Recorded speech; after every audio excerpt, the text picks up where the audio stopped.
Ooh, Megatron's master plan, huh? 35 episodes in and he finally decides to use the master plan instead of all of those other sucky plans. Hey, better late than never. Quick review. Megatron's plans generally tend to focus on one of the following: invading a power plant, tapping into the energy of the Earth's core, convincing a big and powerful Autobot to switch sides, or that one time a scrawny and useless Autobot since it made a clever title, and the early favorite for Season 2 thus far, stealing some incredible technology invented by humans. So which one does his so-called master plan involve? Well, none of them, directly. There's another solar plant involved in this one, but that's not really the primary focus of the master plan. No, this time Megatron goes political. Make no mistake, things are going to get retarded over the course of this story, which stretches unnecessarily into 2 parts. But at least we're pushing the frontiers of retarded into bold new territory. This guy here with the purple hair is named Sean Berger. He lost a bitter race to become mayor of Central City, and now he's in cahoots with Megatron. But we'll get to that in a minute. The power plant was built by Berger. Berger. To lure the Decepticons in. Hey, smart move. Somebody's been watching the series, or perhaps some witty encapsulation of the series. Before Berger can show off these hiss tanks that he clearly stole from Cobra, the Autobots charge in and ruin everything. During the battle, Trax, whom I've hinted before is quite probably the token gay Autobot, fights new Decepticon jet Thrust. Yes, you heard me. The Autobots win, of course, and the grateful humans of Central City decide to throw them a gala. Spike is pleased. He loves galas. All kids do. Meanwhile, Berger, who orders his staff around like a king, gets beaten to the punch by Megatron, who apparently likes the idea of cahoots just as much as he does. Laserbeak comes out of hiding and flies him back to HQ for a meeting. And by HQ, I mean at the top of some cliff someplace. And by meeting, I mean utter pack of lies told by Megatron. This would be the master plan we were promised. You see, you are so brainwashed by it that you don't even suspect that they are evil and we are good. Oh, the power of public relations. Okay, well, it's not the worst plan in the world. But why Berger? Why would you go to a guy who just lost an election if your plan involves public relations? Wouldn't the guy who just won be the more obvious choice?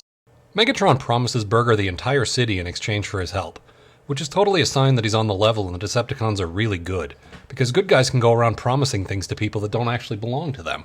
Anyway, Berger sees the Autobots invading a power plant, so clearly they're evil, because the Decepticons have never done that. Ever. Not once. Fidel Castro is clearly concerned. So Central City throws their Autobot Day celebration, and the mayor's speech is interrupted by the footage Berger took of the Autobots. And the people, being easily led by the media, decide that one piece of damning footage is all they need to turn on the guys that they were just throwing a parade for. Central City? More like Springfield. Jeez. Jeff Foxworthy is also not pleased. Oh, and part of the footage features Wheeljack shooting a ray at some Decepticons to make them appear to be evil, thus explaining why they occasionally appear to act irrationally.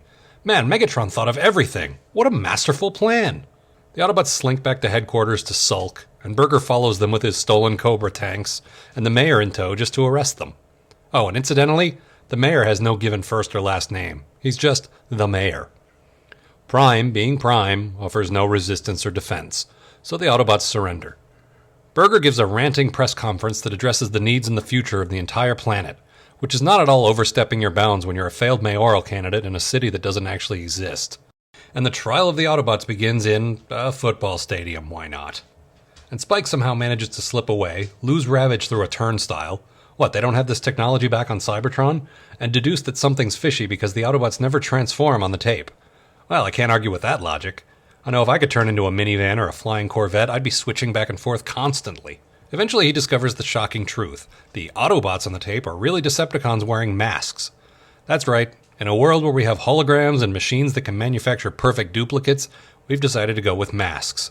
And that, my friends, is Megatron's master plan. Meanwhile, back at the trial, the Autobots are found guilty and sentenced to banishment from Earth forever. Which, I guess, is the jurisdiction of your average robot football stadium trial. It's probably in the Constitution. We just haven't had the opportunity to see it in our boring, robot-free real world. Prime, again, gives in to the ruling and agrees to be banished from Earth. He clearly knows his guys aren't evil, and he also clearly knows the Decepticons are going to run wild on the planet the second they're gone. But he doesn't want to rock the boat, so he says nothing. I'm going to try my best to point out every time this guy makes a terrible command decision, because people seem to forget just how awful a leader he was when he gets killed off. Trust me, the Autobots can do better. Megatron walks into the now-abandoned Ark and sets the controls for the Autobot spaceship for a collision course into the sun. which is particularly odd because the spacecraft they're in was donated by Burger. And he does this using his highly destructive fusion cannon. But hey, who am I to question Megatron's master plan? Have this mask with full Prime Zone Creator! That may be the lamest quote of the episode yet. Let's hear it again in Norwegian. Ha! Denne masken vil jeg ut selv Prime skaper! Much better.